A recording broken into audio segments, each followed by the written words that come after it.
That is going to be hold up there for those that are going. We are not going to rush through as much as possible.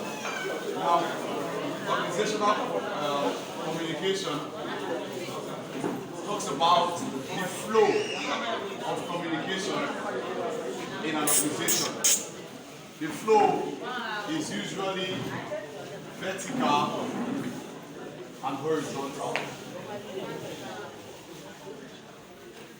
Vertical and horizontal. The vertical flow of information is from top to bottom. That is from superiors to subordinates, from boss to staff to employee. While the horizontal is amongst colleagues. And then seldomly it can go down, back and up. Especially when agitations are made, when it complains or stuff. So I said seldom because it does happen, but not frequent. So usually it's from top to bottom and amongst colleagues. So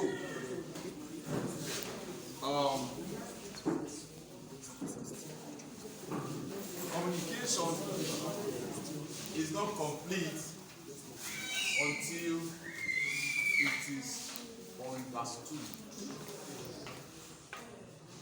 Which talks about encoding. I'm asking my daughter.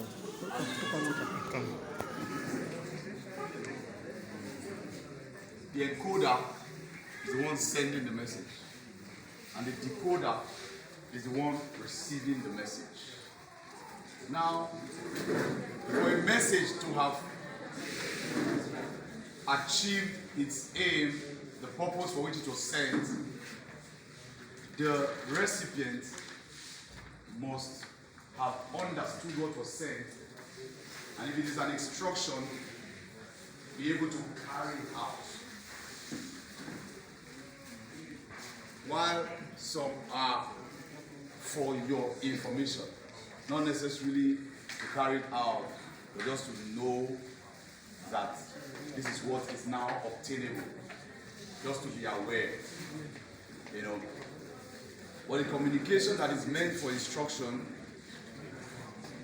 has to be carried out to the letter. And so it is important that it is understood. Now, you cannot sanction an employee or an information that is not well understood, an information that is ambiguous. You cannot sanction an employee if there's a default. So that is why it is very important that the encoder must ensure that the message is passed across in the simplest possible terms, as the case may be. In order that when the message, it must take into cognizance the end receiver.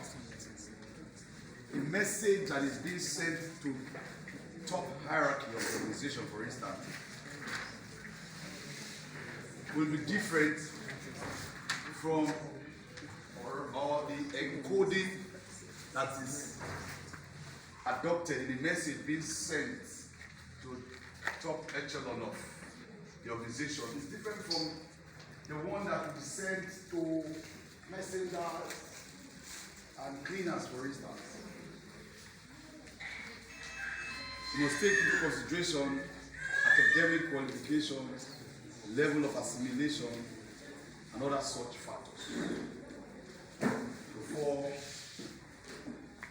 passing the message. Because the purpose of communication is for it to be understood. If communication is not understood, communication is not perfect. And so if I come here and begin to speak Swahili,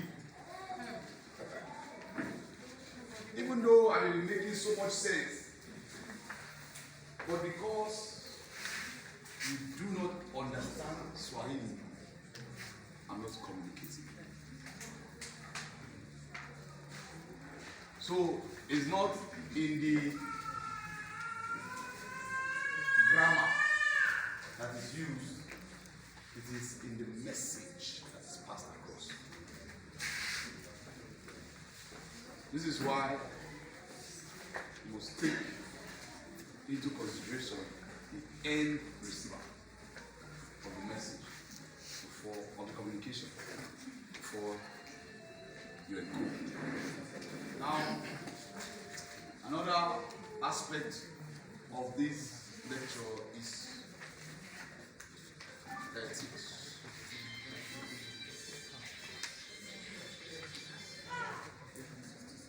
Organizational ethics.